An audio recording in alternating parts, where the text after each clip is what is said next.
Hello, Squirrel Squad. A little bit different view. I wanted you to see my cute little Christmas tree. It needs some little ornaments on it, but it's got my beautiful angel on top that Noni made me last year. I think it's beautiful.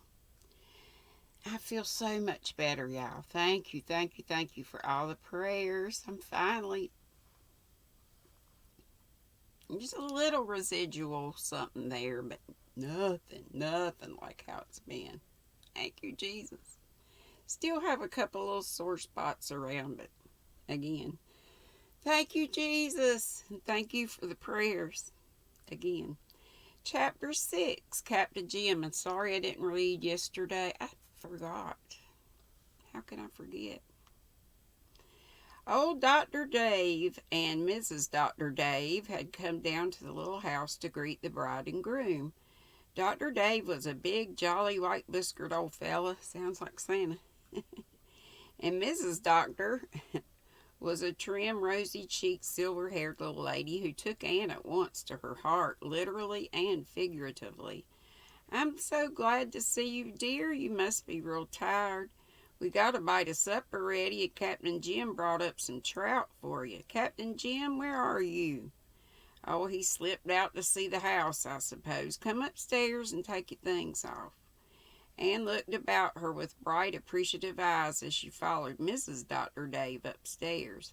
She liked the appearance of her new home very much. It seemed to have the atmosphere of Green Gables and the flavor of her old traditions. "I think I have found Miss Elizabeth Russell a kindred spirit," she murmured when she was alone in her room. There were two windows in it. The dormer one looked out on the lower harbor and the sandbar and the Four Winds Light, and in quotations, "a magic casement opening on the foam of perilous seas and fairy lands forlorn," quoted Anne softly. The gable window gave a view of a little harvest-hued valley through which a brook ran. Half a mile up the brook was the only house in sight, an old, rambling, gray one surrounded by huge willows, through which its windows peered like shy, seeking eyes into the dusk. Anne wondered who lived there. They would be her nearest neighbors, and she hoped they would be nice. She suddenly found herself thinking of the beautiful girl with the white geese. "Gilbert thought she didn't belong here," mused Anne, "but I feel sure she does. There was something about her that made her part of the sea and sky and harbor. Four Winds is in her blood." Anne went downstairs. Gilbert was standing before the fireplace talking to a stranger. Both turned as Anne entered. "Anne, this is Captain Boyd. Captain Boyd, my wife." It was the first time Gilbert had said "my wife" to anybody but Anne, and he narrowly escaped bursting with the pride of it. The old captain held out a sinewy hand to Anne. They smiled at each other and were friends from that moment. Kindred spirit flashed recognition to kindred spirit. "I'm right down pleased to meet you, Mistress Blythe, and I hope you'll be as happy as the first bride was who came here. I can't wish you no better than that, but your husband doesn't introduce me just exactly right. Captain Jim is my week-a-day name, and you might as well begin as you're starting to end up calling me that. You certainly are a nice little bride, Mistress Blythe. Looking at you sort of makes me feel that I've just been married myself." Amid the laughter that followed, Mrs. Dr. Dave urged Captain Jim to stay and have supper with them. "Thank you kindly. 'Twill be a real treat, Mistress Doctor. I mostly has to eat my meals alone, with the reflection of my ugly old phiz in a looking-glass opposite for company." Phiz. "'Tisn't often I have a chance to sit down with two such sweet, purty ladies."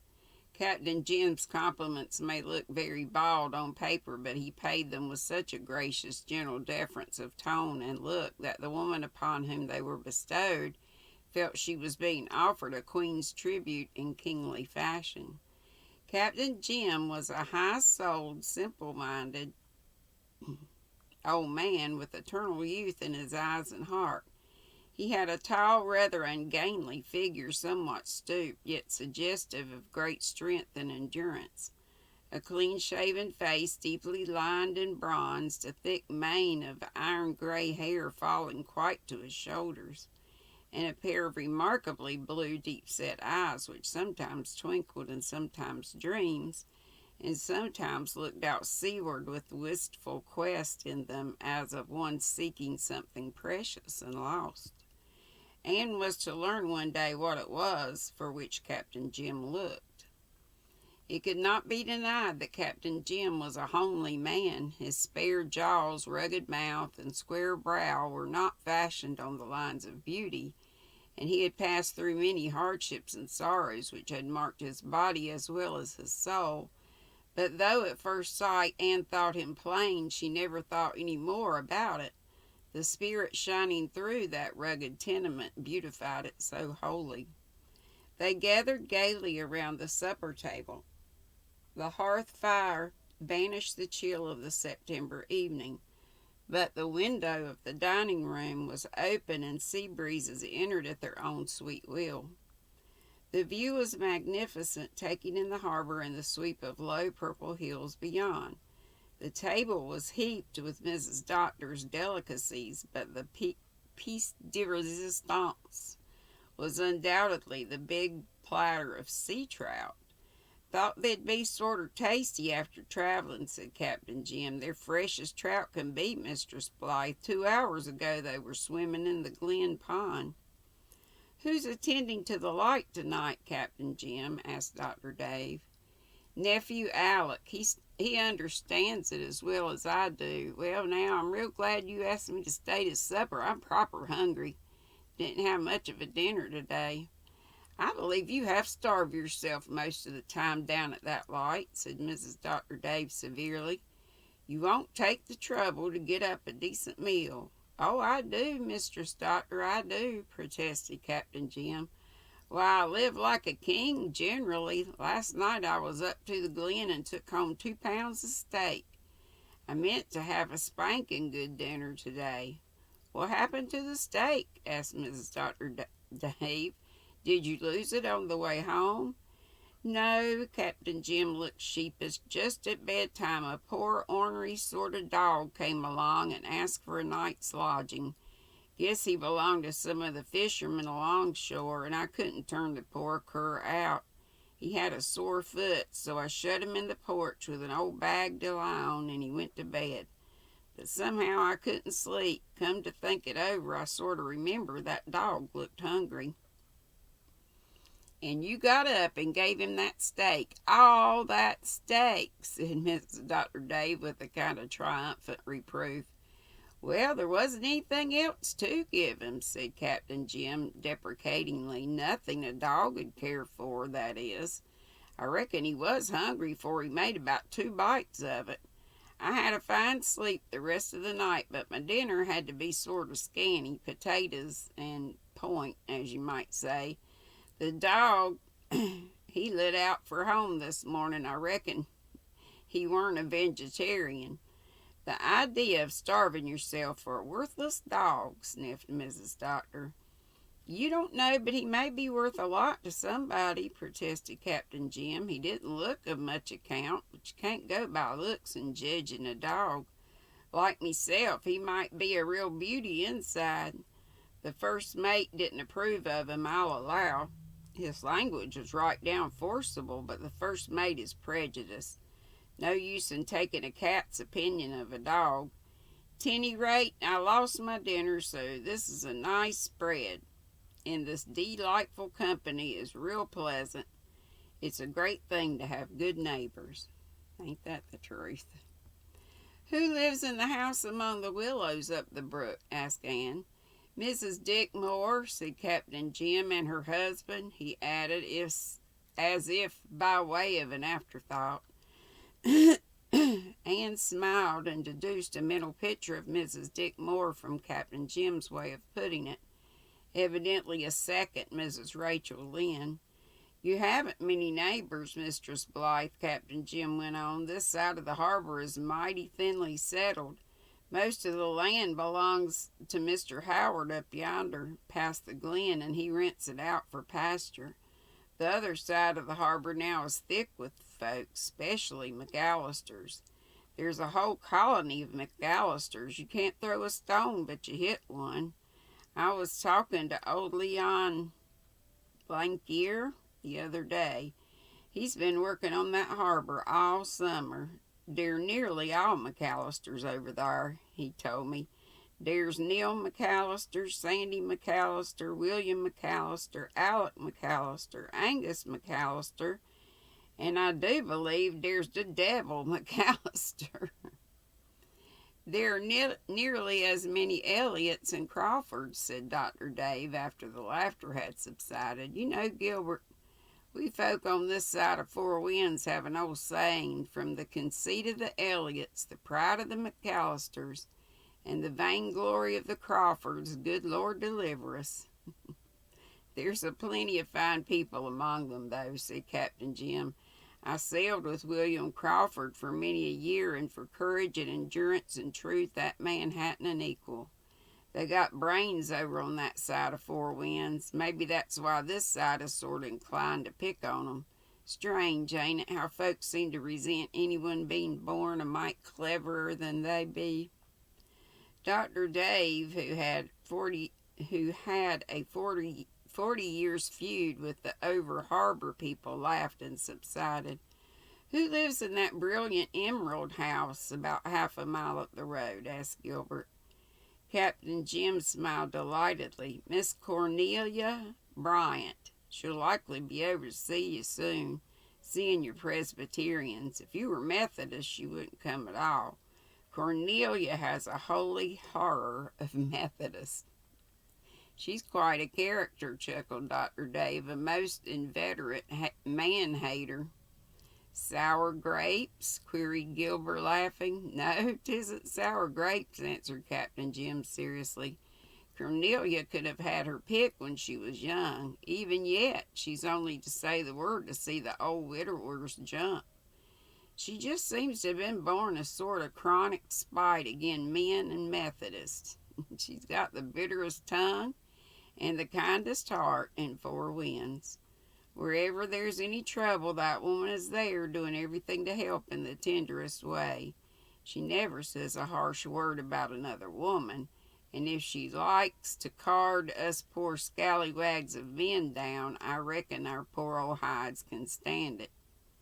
She always speaks well of you, Captain Jim, said Mrs. Doctor. Yes, I'm afraid so. I don't half like it. It makes me feel as if there must be something sort of unnatural about me. That's all of 6. And I always come on here. I think I have my glasses cleaned, and then I always see some speck. And let me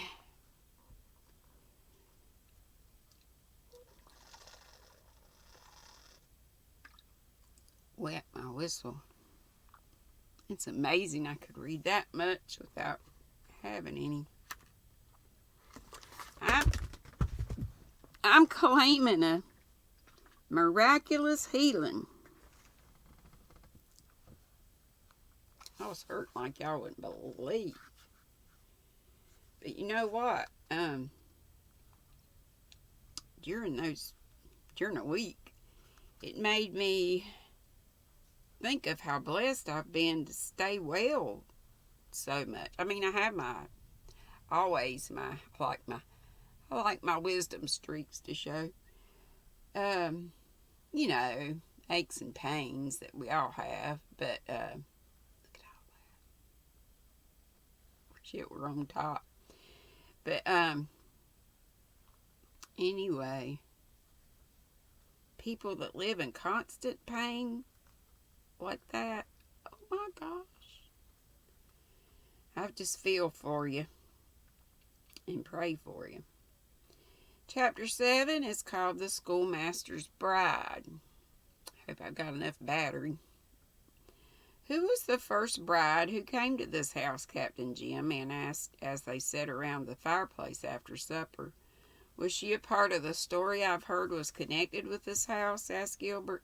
Somebody told me you could tell it, Captain Jim. Well, yes, I know it. I reckon I'm the only person living in Four Winds now that can remember the schoolmaster's bride as she was when she came to the island. She's been dead this 30 year, but she was one of them women you never forget. Tell us a story, pleaded Anne. I want to find out all about the women who have lived in this house before me. Well, there's just been three. Elizabeth Russell and Mrs. Ned Russell and the schoolmaster's bride. Elizabeth Russell was a nice, clever little creature, and Mrs. Ned was a nice woman too, but they weren't ever like the schoolmaster's bride. The schoolmaster's name was John Selwyn. He came out from the old country to teach school at the Glen when I was a boy of 16.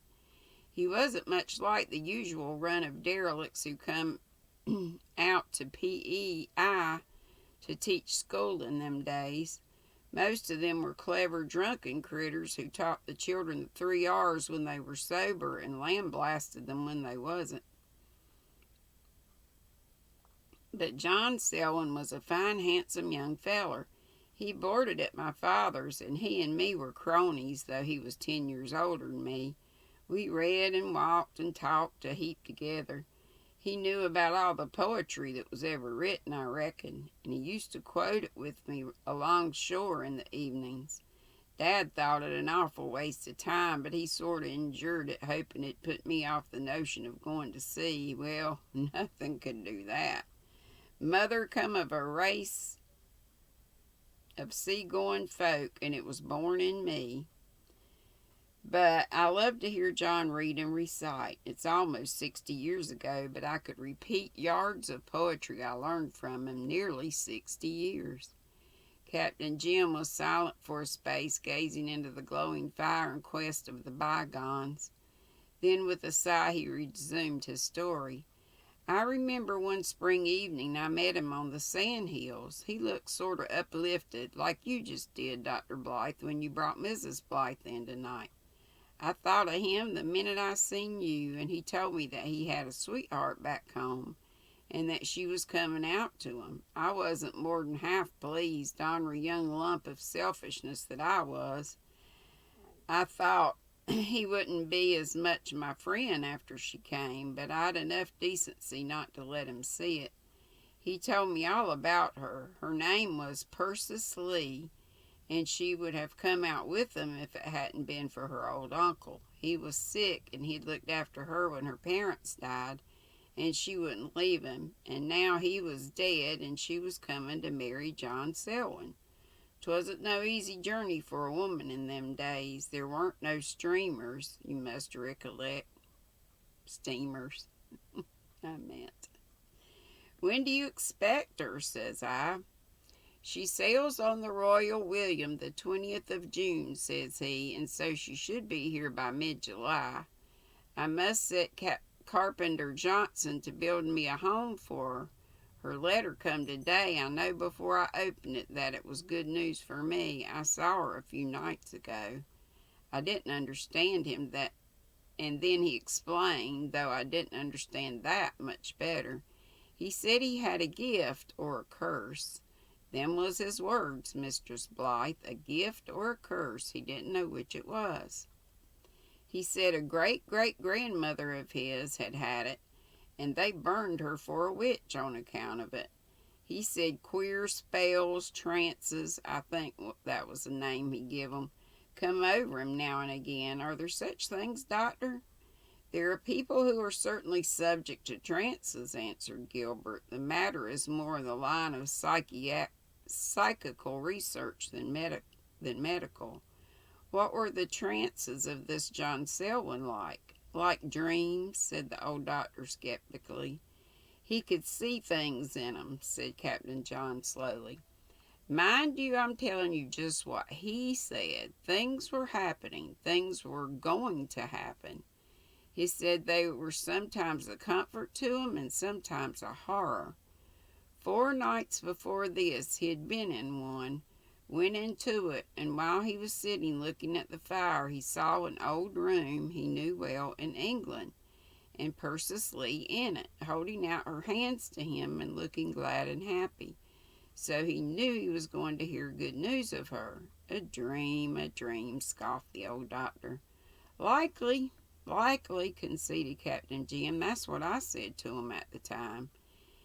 It was a vast more comfortable to think so. I didn't like the idea of him seeing things like that. It was real uncanny. No, says he, I didn't dream it, but we won't talk of this again. You won't be so much my friend if you think much about it. I told him nothing could make me any less his friend, but he just shook his head and says he, Lad, I know. I've lost friends before because of it. I don't blame them. There are times when I feel hardly friendly to myself because of it. Such a power has a bit of divinity in it, whether of a good or even evil divinity, who shall say? And we mortals all shrink from too close contact with God or the devil. Them was his words. I remember them as if it was just yesterday, though I didn't know just what he meant. What do you suppose he did mean, Doctor? I doubt if he knew what he meant himself, said Dr. Dave testily. I think I understand, whispered Anne. She was listening in her old attitude of clasped lips and shining eyes. Captain Jim treated himself to an admiring smile before he went on with the story. Well, pretty soon all the Glen and Four Winds people knew the schoolmaster's bride was coming, and they were all glad because they thought so much of him.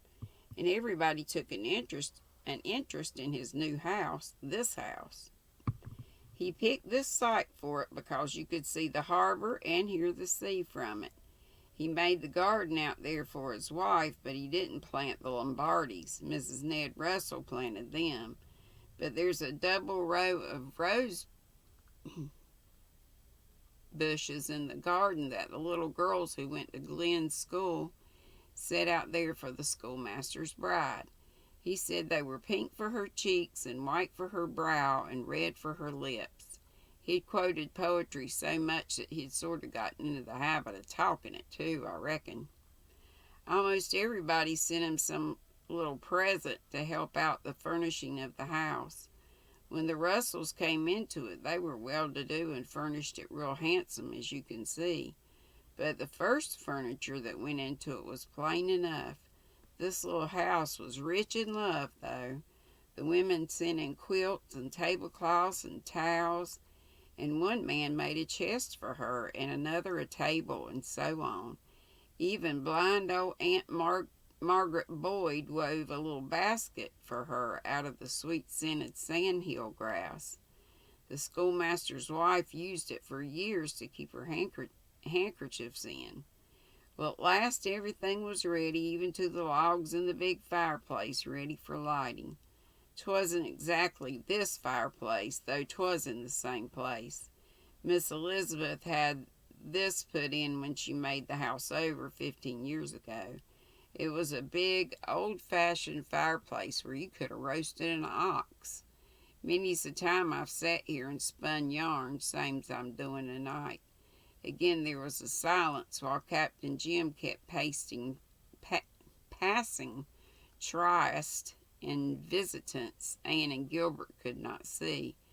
The folks who had sat with him around that fireplace in the vanished years with mirth and bridal joy shining in his eyes, long since closed forever under churchyard sod or heaving leagues of sea. Here on olden nights children had tossed laughter lightly to and fro. Here on winter evenings friends had gathered. Dance and music had just been here. Here youths and maidens had dreamed. For Captain Jim the little house was tenanted with shapes entreating remembrance. It was the 1st of July when the house was finished. The schoolmaster began to count the days then. We used to see him walking along the shore, and we'd say to each other, she'll soon be with him now. She was expected the middle of July, but she didn't come then. Nobody felt anxious. Vessels were often delayed for days and maybe weeks. The Royal William was a week overdue, and then two, and then three, and at last we began to be frightened, and it got worse and worse. Finally, I couldn't bear to look into John Selwyn's eyes. Do you know, Mistress Blythe, Captain Jim lowered his voice, I used to think that they looked just like what his old great-great-grandmothers must have been when they were burning her to death. He never said much, but he taught school like a man in a dream and then hurried to the shore. Many a night he walked there from dark to dawn. People said he was losing his mind. Everybody had given up hope. The Royal William was 8 weeks overdue. It was the middle of September and the schoolmaster's bride hadn't come. Never would come, we thought. There was a big storm then that lasted 3 days, and on the evening after it died away I went to the shore. I found the schoolmaster there, leaning with his arms folded against a big rock, gazing out to sea.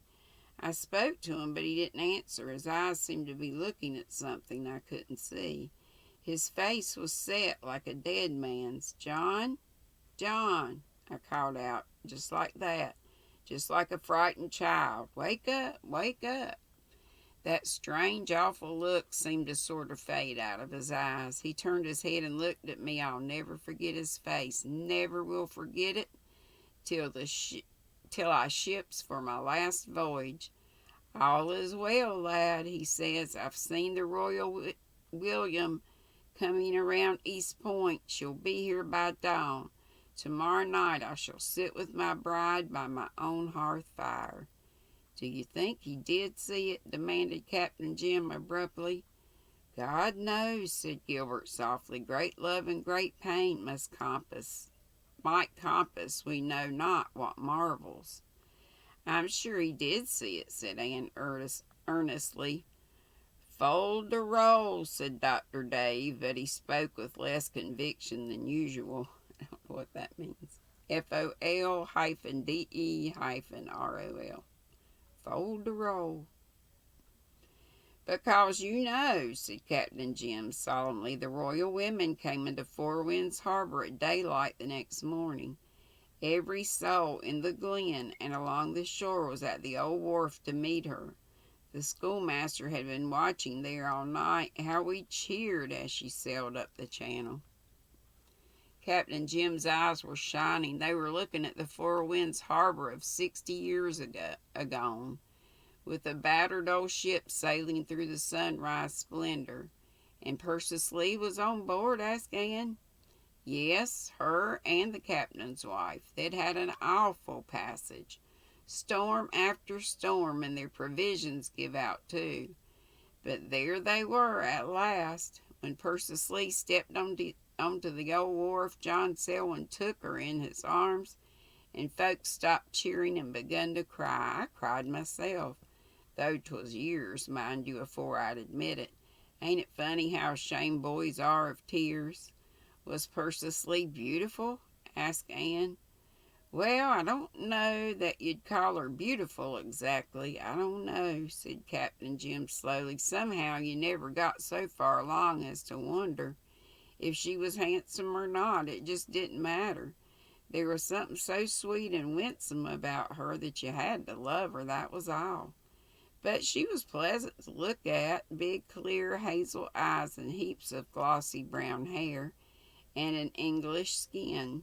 John and her were married at our house that night at early candle lighting. Everybody from far and near was there to see it, and we all brought them down here afterwards. Mistress Selwyn lighted the fire, and we went away and left them sitting here, just as John had seen in that vision of his. A strange thing, but I've seen a terrible lot of strange things in my time. Captain Jim shook his head sagely. It's a dear story, said Anne, feeling that for once she had got enough romance to satisfy her. How long did they live here? 15 years. I ran off to sea soon after they were married, like the young scallywag I was. But every time I come back from a voyage, I'd head for here, even before I went home, and tell Mistress Selwyn all about it. 15 happy years. They had sort of a talent for happiness, them two. Some folks are like that, if you've noticed. They couldn't be unhappy for long, no matter what happened. They quarreled once or twice, for they were both high-spirited, but Mistress Selwyn says to me once, says she, laughing in that pretty way of hers, "I felt dreadful when John and I quarreled, but underneath it all, I was very happy, because I had such a nice husband to quarrel with and make up with."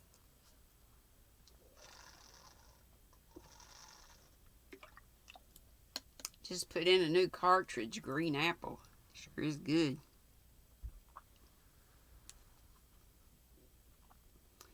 Then they moved to Charlottetown, and Ned Russell bought this house and brought his bride here. They were a gay young couple, as I remember them.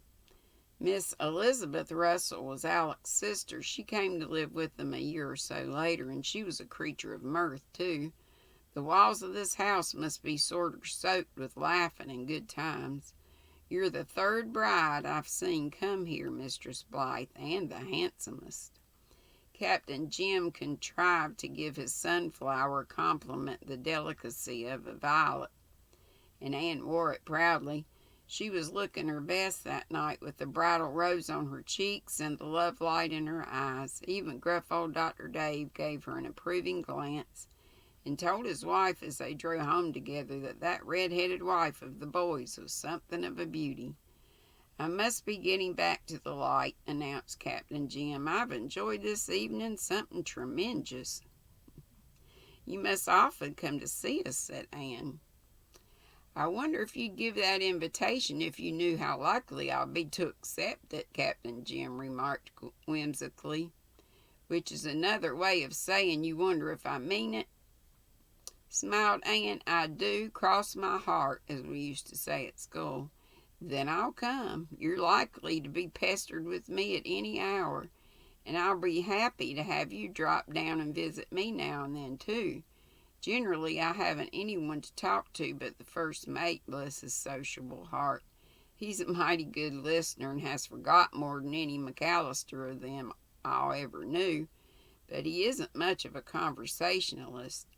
You're young and I'm old, but our souls are about the same age, I reckon. We both belong to that race that knows Joseph, as Cornelia Bryant would say." "The race that knows Joseph?" puzzled Anne. "Yes, Cornelia divides all the folks in the world into two kinds, the race that knows Joseph and the race that don't. If a person sort of sees eye to eye with you and has pretty much the same ideas about things and the same taste in jokes, why, then he belongs to the race that knows Joseph." "Oh, I understand," exclaimed Anne, light breaking in upon her. "It's what I used to call, and still call in quotation marks, kindred spirits." Just so," agreed Captain Jim. "We're it, whatever it is. When you come in tonight, Mistress Blythe, I says to myself, says I, yes, she's the race that knows Joseph, and mighty glad I was for it. If it wasn't so, we couldn't have had any real satisfaction in each other's company. The race that knows Joseph is the salt of the arth, I reckon." The arth. The moon had just risen when Anne and Gilbert went to the door with their guest. Four Winds Harbor was beginning to be a thing of dream and glamour and enchantment, a spellbound haven where no tempest might ever raven. The Lombardis down the lane, tall and somber as the priestly forms of some mystic band, were tipped with silver. "Always liked Lombardy," said Captain Jim, waving a long arm at them. "They're the trees of princesses. They're out of fashion now. Folks complain that they die at the top and get ragged looking. So they do, if you don't risk your neck every spring climbing a light ladder to trim them out. I always did that for Miss Elizabeth, so her Lombardis never got out at elbows. She was especially fond of them. She liked their dignity and standoffishness. They don't hobnob with every Tom, Dick, and Harry. If it's Maples for company, Mistress Blythe, it's Lombardies for society. What a beautiful night, said Mrs. Dr. Dave as she climbed into the doctor's buggy. Most nights are beautiful, said Captain Jim, but I loathe that moonlight over Four Winds makes me sort of wonder what's left for heaven. The moon's...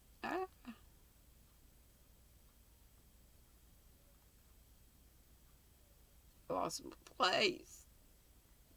Wait a minute.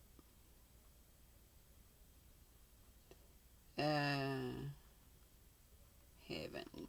The moon's a great friend of mine, Mistress Blythe. I've loved her ever since I can remember. When I was a little chap of 8, I fell asleep in the garden one evening and wasn't missed. I woke up along in the night and I was most scared to death. What shadows and queer noises there was. I dursn't move, just crouched there, quaking, poor small mite. Seemed as if there weren't anyone in the world but myself, and it was mighty big. Then all at once I saw the moon looking down at me through the apple boughs, just like an old friend. I was comforted right off. Got up and walked to the house as brave as a lion, looking at her.